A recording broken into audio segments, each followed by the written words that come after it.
The Mariners offense failed to find its groove over the weekend, leading to a series split with the visiting Angels. Is this just a bump in the road or a concerning sign for the future? We'll tell you that. Plus, we're kicking off Prospect Week here on the Locked On Mariners podcast with Colby's 30 through 26 rankings of the Mariners farm system. Thank you so much for tuning in. Colby, hit it. You are Locked On Mariners, your daily Seattle Mariners podcast. Part of the Locked On Podcast Network, your team every day. What's up, everyone? Welcome to the Locked On Mariners podcast, brought to you by Vroom. With Vroom, you can buy a car entirely online and have it delivered straight to you, so you never have to go to a dealership again. So next time you need to buy a car, just grab your phone. Go to vroom.com and check out thousands of great cars. It is Monday, August 8th, 2022, and thank you so much for making us your first listen of the day. We are free and available on all platforms with new episodes dropping every Monday through Friday. I am your host, Ty Gonzalez, joined as always by my co-host, Colby Patnode. We cover the Mariners over at InsideTheMariners.com. For Fan Nation over on the Sports Illustrated Network, be sure to follow the show on Twitter at LO_Mariners. Follow Inside the Mariners at Inside Mariners. You can follow me at Dane Gonzalez, CaneGNZLZ, and Colby at CPAT11, that's CPAT11. Be sure to also check out our Patreon at patreon.com/control the zone. We post 2 additional podcasts on there every single week. Again, that is patreon.com/control the zone. And if this is your first time joining us here on the Locked On Mariners podcast, welcome to the show. If you like what you hear, give us a follow or subscribe wherever you're listening to this. And if you're watching us on YouTube, hit the subscribe button, turn on the notification bell, and give this video a thumbs up. We greatly appreciate it. We are slowly but surely working our way up to 3,000 subscribers. So if you haven't subscribed already, please help us get to that mark. So of course, we are going to be beginning Prospect Week on today's show. Later on in the show, Colby is going to give you his 30 through 26 prospects in the Mariners farm system. But first, we need to talk about this past weekend. The Mariners end up taking 2 of 4 from the Angels, which, if you heard our show on Friday, little disappointing from the Mariners, all things considered, especially after the Angels sold at the deadline, entered the series without Mike Trout. And a big reason for that, of course, was the Mariners offense. Now, I know, we spent all of Friday's show mercilessly dragging the Angels, and some of you in the comments, not a ton of you, but some of you in the comments said, oh, you jinx the Mariners, you curse the Mariners. Let's get one thing straight here.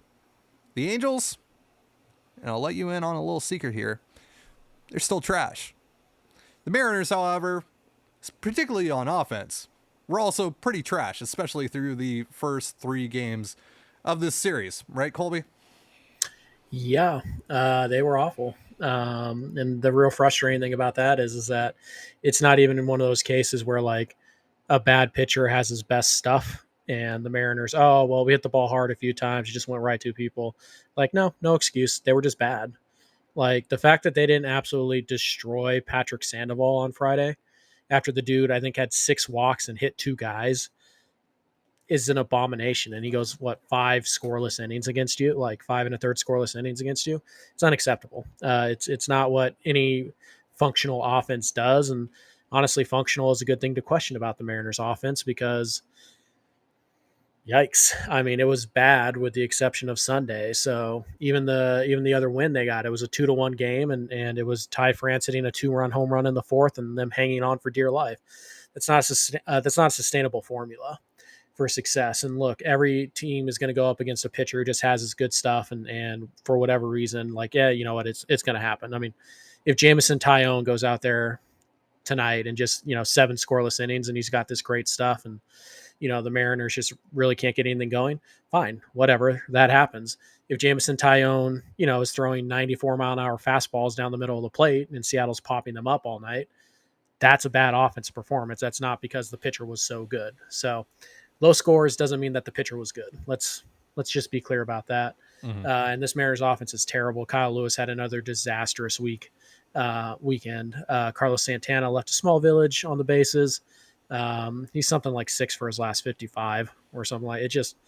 It's not working. And aside from really I mean, Ty France had a couple nice hits. Sam Haggerty had another really good surprise. Sam Haggerty had another really good game. Jesse Winker hit the big home run. But right now, this offense, basically, what it comes down to is they're going to create enough traffic to score runs. They're going to. They're going to walk. They're going to do that thing.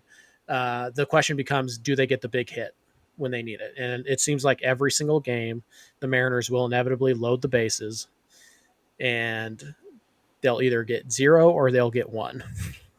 Like that's the whole Mariners offense right now. And thankfully on Sunday, it was one of the rare times where they actually took advantage of a bases loaded situation, thanks to Jesse Winker. But it's really the Mariners offense. It's feast or famine. Either they're going to get the big hit and they're going to pile on, or they're not, and they're going to force their pitching staff to try and get 27 outs without surrendering more than 2 runs, which even against bad lineups like Los Angeles of Anaheim, it's not always that easy. So yeah, it's time for the Mariners to, kind of look themselves in the mirror and start talking about how do we maximize our 26-man roster, because right now it's not, and they're running out of the injury excuse here pretty soon, because Julio will be back, France is back, Haniger's back, Demo's back, Tramel's back, blah blah blah blah blah, and those were the excuses for the last month about why the Mariners didn't need a bat, because they were going to get healthy and it was going to fix everything, and it hasn't. Surprise, but it hasn't. So the Mariners entering Sunday's game were a 3 for 8 team with runners in scoring position through the first 3 games of the series, and they left 25 men on base. Whopping 25. I'm pretty sure Santana was responsible for like half of those too by himself. So 1, 2, and 3 got on base, pretty regularly. Yeah. 4, 5, and 6 didn't do their job. So as you mentioned, Julio's expected to be back at some point during this Yankees series, towards the end of the Yankees series. Same for Dylan Moore potentially. Taylor Trammell is likely right behind them and is performing pretty well down in AAA right now on his rehab assignment. So at that point, you have all the reinforcements you've been expecting. You're going to have to start performing here.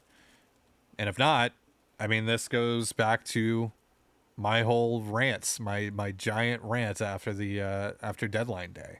That, like, you should have done more offensively. You should have, I wanted these options, of Kyle Lewis and, even Carlos Santana to a degree, just to mention those guys that you mentioned, to be fallback options, not the guys that I rely on. Not, I don't like, right now the Mariners are putting a lot of stock into players like Carlos Santana and Kyle Lewis performing for the sake of their playoff viability, really.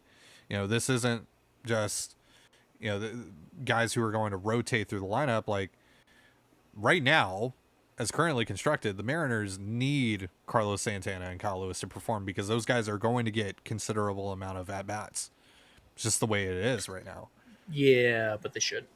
And they shouldn't, right? And especially as they get healthier. And I mean, we've talked time and time again about, eventually what do you do with Kyle Lewis here when Taylor Trammell gets healthy. I think there's no question in my mind that Trammell should replace Kyle Lewis on this roster right now, because he gives you more defensive versatility and ability in general. And yeah, which is any. And he also gives you, value on the base pass, and there's a non-zero chance he's just a better hitter right now than Kyle Lewis is. That's not to besmirch Kyle Lewis whatsoever. I know sometimes when I say these things about Kyle Lewis, we get comments about, oh, he's the 2020 AL Rookie of the Year or whatever. He's just not that player right now. He's very clearly not fully healthy. There's no question of whether or not he'll ever be fully healthy again. And it seems like it's likely not. So now he's got to reinvent himself. He's got to figure out how he can maximize his value as the current talent that he is right now. And he's just not doing that at the moment. And I don't think he's really in a place to do that right now either. I'll just say it, since, you don't want to, but other people do. The Mariners don't owe Kyle Lewis a dang thing. Nothing. Not an at-bat, not a 26-man roster spot, not even a spot on their 40-man roster. Doesn't mean they have to DFA him, but if the Mariners DFA'd Kyle Lewis this winter, I wouldn't care. He hasn't earned it, and part of that is not his fault. Yes, he's been hurt a lot, but you have to be available, period. Before all else, you have to be available. Kyle Lewis, you never know if he's going to play. You don't know if you have him until an hour before the game. That is not beneficial to your team at all, especially when he's not hitting. Right? Kyle Lewis, the Mariners don't owe Kyle Lewis anything. They paid him his bonus. They paid him his paycheck. They helped him with his rehabs. They don't owe him anything, let alone at bats in a playoff situation. Zero. So if you think Taylor Trammell is better than Kyle Lewis right now, which anybody with eyeballs should agree, then it's an easy call. You make that decision. So there's no nuance here. It's not like Carlos Santana where he's such a big clubhouse guy and everybody in the clubhouse loves and respects him. Like, do you want to DFA that? Do you want to disrupt something this close to the playoffs? I don't know. Maybe, maybe not. Kyle Lewis doesn't have that kind of cachet. He doesn't. He's 27 years old. He's had one great month in his big league career, and the rest of the time he's been okay, pretty good. One great month, which was 2 years ago. Mm-hmm. And people act like he's a golden cow that you can't possibly replace on this roster. You can't possibly give his at-bats to somebody else. Why? Because he won an award in a down year in the middle of a pandemic season? Who cares? Kyle Lewis does not deserve to be on this roster. And honestly, he's got to earn his 40-man spot over the winter. It shouldn't be safe. It shouldn't just be guaranteed to him. So, we can either win and admit these type of things, or we can keep on throwing the same guy out there in the same situation, hoping for a different result because we like him. It's the old Dylan Moore argument. I like Dylan Moore. Well, Dylan Moore can't hit, but I like him. But he can't hit. But look at these other things he does, but he can't hit. Well, I like him, so I want him on this roster. Do you want to win, or do you want to win only with the guys you like? That's your option. So what's it going to be? To me, it's a no-brainer. It's a slam dunk. But these people who think you can't replace Kyle Lewis, that Dylan Moore absolutely has to be on this 26-man roster when he's healthy, I question your motives. Do you want the best 26-man roster that this Mariners team can put out on the field? And if you don't, then don't complain about the playoff drought, because clearly you don't care. So that's what it is. So let's talk about some guys that Colby does like in the Mariners farm system in just a moment. But real quick, a reminder, this episode of Locked On Mariners is brought to you by LinkedIn. As you gear up for fall, you need the right people on your team to help your small business fire on all cylinders. LinkedIn Jobs is here to make it easier to find the people you want to talk to faster and for free. Create a free job post in minutes on LinkedIn Jobs to reach your network and beyond to the world's largest professional network of over 810 million people. Then add your job and the purple hashtag hiring frame to your LinkedIn profile to spread the word that you're hiring so your network can help you find the right people to hire. Simple tools like screening questions make it easy to focus on candidates with just the right skills and experience so you can quickly prioritize who you like to interview and hire. It's why small businesses rate LinkedIn Jobs #1 in delivering quality hires versus leading competitors. LinkedIn Jobs helps you find the candidates you want to talk to faster. Did you know every week nearly 40 million job seekers visit LinkedIn? Post your job for free at linkedin.com/lockedonmlb. That's linkedin.com/lockedonmlb to post your job for free. Terms and conditions apply. You're listening to the Locked On Mariners podcast. Thank you again for making us your first listen of the day, just like you do here every single day. So real quick, a programming note. We are going to be off tomorrow. We are not going to be recording an episode tomorrow. So despite that, however, we are going to be starting Prospect Week here on the Locked On Mariners podcast. And so later on in the week, we'll probably double up on these and do 5 prospects at a time. But today we're going to be starting with 30 through 26, especially because, we wanted to do this now because trade deadline's passed. No further significant moves can be made to the Mariners farm system at this point until November at the earliest. And so, we felt this was a good time to kind of reset and just look at the farm, especially now that some significant changes have happened with, the Luis Castillo trade, of course, and Noel V. Marte, Edwin Arroyo, Levi Stout, Andrew Moore, all leaving the organization. The MLB draft. Yeah, and then we of course had the MLB draft. So let's start with 30 through 26 here, as determined by Colby Patnode. Number 30, Josh Hood, infielder. Number 29, first base slash designated hitter, Robert Perez Jr., old Bobby Bombs. At number 28, Juan Mercedes, right-handed pitcher. At number 27, Milcar Perez, infielder. And at number 26, infielder Starlin Aguilar. Let's start with Josh Hood. Why do you like Josh Hood, and why did he crack your top 30? Bat speed for days. Josh Hood can hit a fastball, which seems like duh, but I think we watched Jesse Winker enough this year to know that that's not always a given.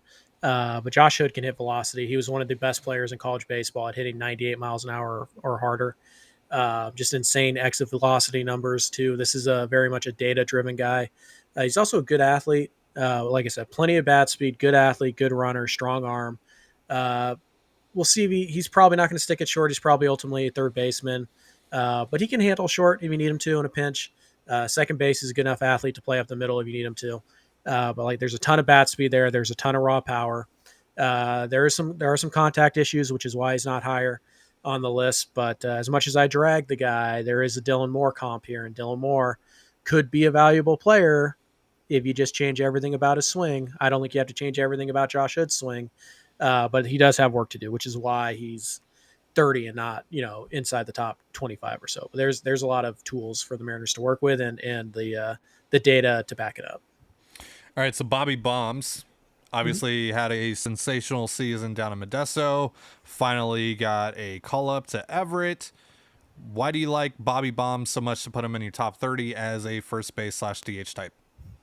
Who doesn't like dingers? It's true. It's a good argument.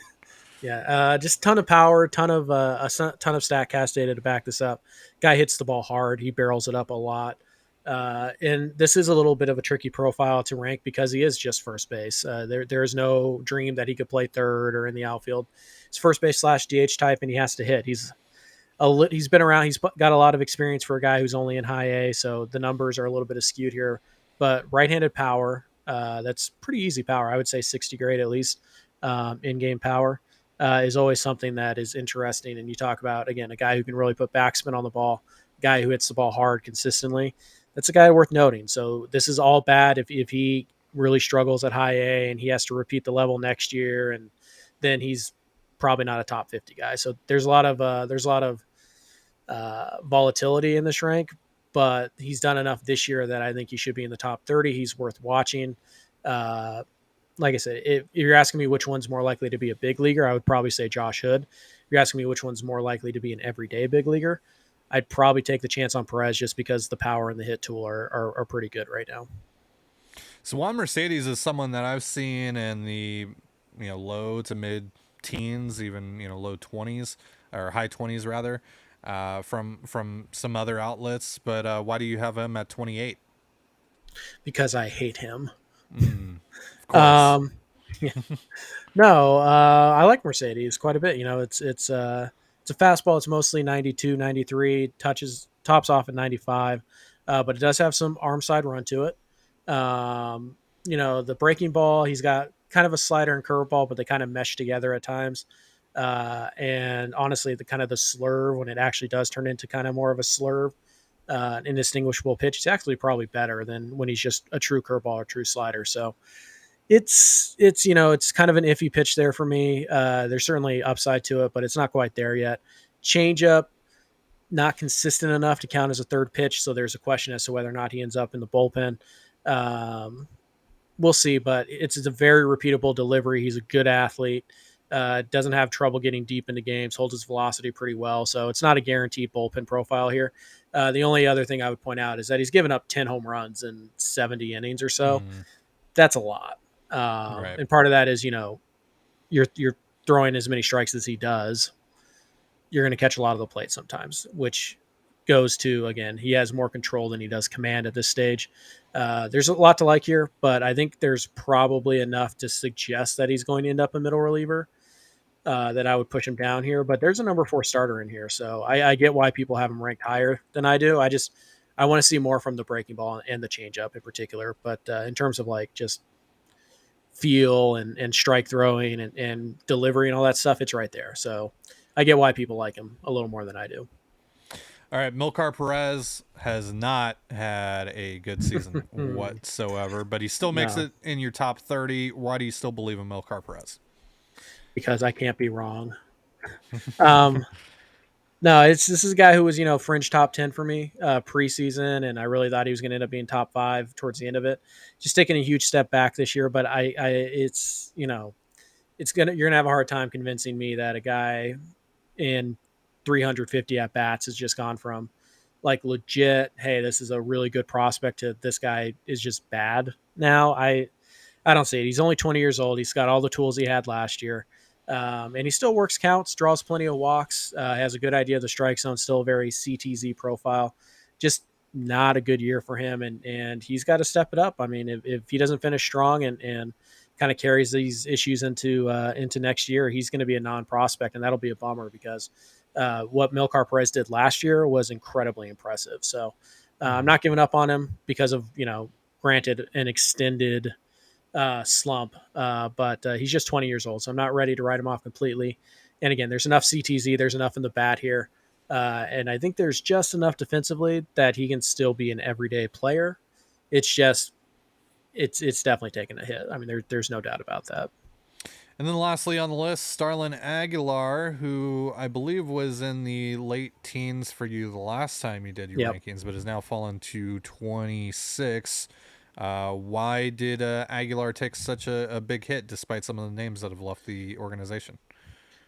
Well, no home runs this year is kind of the big one. Also, he's absolutely not a third baseman. That ship has sailed along with Noel V. Marte staying at shortstop. Doesn't really have the athleticism to move to second. Obviously, he can't play shortstop, so it's pretty much infield or first base or left field for him. The arm is not very good either. So it's a guy who isn't hitting for power. Really is a corner guy and really only profiles at 2 corner spots, and they're the least valuable ones that there are. The hit tool hasn't been great either. Good contact rates, hits for some average, but nothing like ungodly that makes up for no power, no defense, and no base running. So a little concerned here that maybe that we're looking at another Joe Rizzo type, but the guy's only 18 years old. He's still so young. He's only in the complex league. So it's just, again, the tools are there. He could hit 270. He could still get to 20, 25 home run power. We're just not seeing it right now. So I'm willing to give him, this winter or the rest of this year, this winter, and see where he's at in the spring before I drop him down further. But there's just not a ton of, I don't see a ton of growth from him this year versus last year. And other guys have simply passed him in my mind. So the Mariners hosting the Yankees starting tonight. Can Logan Gilbert get back on track? We'll be talking about that in just a moment. But real quick, a reminder, this episode of Locked On Mariners is brought to you by BetOnline. BetOnline.net is the fastest and easiest way to check in on all your betting needs. Find all your favorite sports and events at the #1 online source for odds, lines, and games. Find reviews and news of every league, including Major League Baseball, NFL, NBA, NHL, combat sports, esports, and even golf. BetOnline continues to be the top online resource for all your sports wagering information, from live in-game betting, scores, and podcasts. They have you covered. Head to BetOnline today or use your mobile device to learn more about the trends and action. BetOnline is where the game starts. So the Yankees have been slumping quite a bit as of late. They are losers of 5 straight since the Mariners last saw them. Of course, 2 of those losses coming against the Seattle Mariners. And so the Mariners are essentially catching the Yankees at probably no better time this season. The Yankees have been red hot aside from really this little stretch here that they've been on, this poor stretch that they've been on. Of course, they're 70 and 39. Giancarlo Stanton still hurt, so don't have to face him. But they still have Aaron Judge. They still have Andrew Benintendi. They still have Gleyber Torres. They still have DJ LeMahieu. They still have dudes. And of course, Matt Carpenter, who, I mean, yeah. Yeah, Matt Carpenter has been insane this season. So Logan Gilbert saw this team last week and got shelled for 6 runs. Did not go well. It did not go very well. And things have not gone particularly well for Gilbert in general over his last few starts. Is there anything you have seen over the last few starts that suggests maybe he's starting to figure it out? Maybe he's starting to dig himself out of this hole, or is he still just on a downward trend in your mind? No. No to the downward trend, or no that you haven't No seen to the any? first part. No to the first part. Okay. The bad no. Yeah, the bad no, the bad timeline. Yes, it's gotten so bad that I have to wonder if at some point it's not Logan Gilbert you should send down to AAA for a couple of weeks to try and fix something, because it's not competitive. The changeup hasn't been a pitch he can use for like 3 months. The slider isn't as sharp. He doesn't have as much command of his fastball as he did, and all those things came into play at Yankee Stadium. It just Logan Gilbert has a great fastball. When he gets behind 3-1 because he can't locate any of his off-speed stuff, and he throws 98 miles an hour down the middle, doesn't matter how good the fastball is. Doesn't matter if it looks like it's 110. They know it's coming. They know it's going to be in the strike zone, and they mash it. So, again, Logan Gilbert can have success against this lineup. Certainly can. He needs his slider or his changeup, one or the other, at least, to have any kind of success against this lineup. Otherwise, it's going to be batting practice for the Bronx Bombers, and probably a game that Logan just has to wear it because, again, the bullpen, not in terrible shape, but not in great shape either. Sure. So it's one of those things where the bullpen's probably not in terrible shape, but if you have to they have to cover 6 innings tonight instead of 3, then it can have a snowball effect on the rest of the series. So this might be a game where Logan has to wear it. The beauty of Logan Gilbert, though, is that he's young enough and he has enough upside. You never know what you're going to get out of him. So it's always possible that he goes out there and he just, dominates the Yankees. He's done it once before at T-Mobile. So maybe that's a difference. Maybe it's, I'm not pitching at Yankee Stadium. I don't have to be as precise. I can make a few more mistakes here and there. Maybe that helps mentally, but it's been a pretty steep downward trajectory since really the end of May. And so you hope he can turn it around. He says he feels great. I hope so.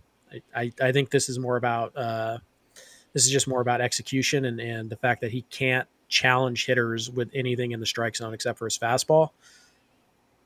It's an issue, particularly when you're going up against these really good lineups like Toronto, like New York, like Houston. So you don't sound very confident about this, about tonight, or really this series in general. The Mariners are going to win tonight 3-1. Oh, okay, of course. Book it, yeah. Like, reverse jinx in effect. Obviously. These pitching matchups are going to be something else. They're fun. Just listen to this: Jamison Tyone versus Logan Gilbert tonight. Tomorrow 65 grade. Tomorrow we get a rematch between Garrett Cole and Luis Castillo. Gonna go 80. out on a limb and say the Mariners probably not going to score 6 off of Garrett Cole in the first inning, at least, at least in the first inning. I'm the pessimist. Clearly, yes. And then Nestor Cortez, Nasty Nestor versus Robbie Ray. So we got a lot of fun pitching matchups coming up here for the Mariners. And I mean, if you're going to go into a series against the Yankees, you're going to want your 3 best guys. The Mariners get their 3 best guys, unless maybe Colby at this point, maybe George Kirby is better than Logan Gilbert to you. Kirby's better than Logan Gilbert right now. I'm not sure it's close. Yeah. To be honest. Yeah, right now, yes, probably. I mean, just in terms of skill set too. Like if I had to win a game to make the playoffs or game 7 or whatever, and I had to choose between Gilbert or Kirby, not close. Not even thinking about it for a second. George Kirby. Damn. Yeah, Logan Gilbert right now is a number 5. The way he's pitching. How many home runs is Aaron Judge hitting in this series? Just prepare me. Just prepare me here. 2, but he's going to walk 8 times. He's going to walk 8 times. It's kind of the Mariners' MO, isn't it? They're like, okay, look, we're not going to let Aaron Judge beat us. We're not going to let Yordan Alvarez. We're going to walk them if we have to. I don't care, whatever, blah, blah, blah.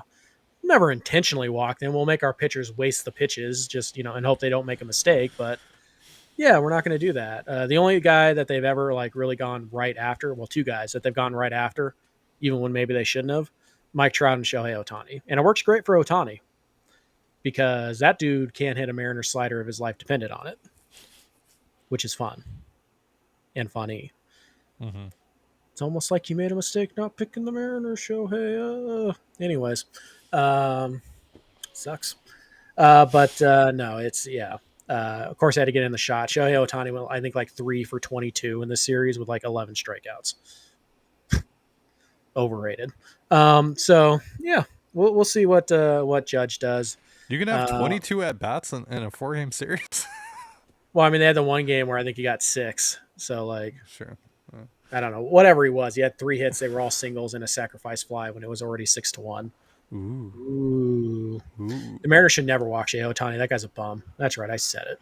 They didn't even have to use Justice Sheffield to get him this time. That's true. That's true. So, like, I mean, how bad, like, how down can you be if you can't even get a hit off of not Justice Sheffield? No, but Judge, I think they're very careful with him, but I think they make enough mistakes that we'll get a preview of what the home run derby might look like next year in T-Mobile Park. Maybe only once, but if anybody can hit a ball out of that stadium in the game, it's probably Aaron Judge. Yeah. Or Giancarlo Stanton, who? Fortunately, Fortunately, the Mariners get to dodge. Darn, no Stanton. Darn. Aw, shucks. So maybe Garrett Cole sleeps wrong on his neck and they have to push him back a couple days. That would suck. That would be really unfortunate for all the fans going to Bummer. T-Mobile Park. Bummer. How many people I'm sure do you think are all going of to them show up? are very excited to see Garrett Cole. How many people do you think are going to show up for Cole versus Castillo on Tuesday? Ooh. Because it is Tuesday the night Yankees, but it is a Tuesday night game. Yeah, I still think like 20K plus. I'm going to go 30. Yeah. Although I wonder if like tonight they'll have more people because a lot of people thought that Castillo was going to pitch tonight. And it's like, I'm pretty sure they always said Tuesday, but we'll see. But no, I expect a pretty decent crowd. They got 25,000 for the Texas series, so that was Monday through Wednesday. Yeah. Sure. We'll see. Good point. Good point. All right. So again, programming note: we're not recording tomorrow. We'll be back on Wednesday after the game because it's a matinee. 1 o'clock. So post game show. Be sure to join us on YouTube wherever you get your podcasts. But that's going to do it for our show today. Thank you so much for joining us here on the Locked On Mariners podcast. For Colby Patnode, I'm Ty Gonzalez. Be sure to give us a follow on Twitter at LO_Mariners. You can follow Inside the Mariners at Inside Mariners. You can follow me at Dane Gonzalez. It's DaneGnzlz. And Colby at CPAT11. That's CPAT11. You can also find all that stuff in the description of this episode. And thank you again for making us your first listen of the day. Now, make your second listen the Locked On MLB podcast. MLB expert Paul Francis Sullivan brings humor, passion, and unique perspective on every team and the biggest stories around the league. Follow the #1 daily league-wide podcast, Locked On MLB, on the Odyssey app, YouTube, and wherever you get your podcasts, just like us. And with that, have yourself a beautiful baseball day, and we'll see you on Wednesday. Peace.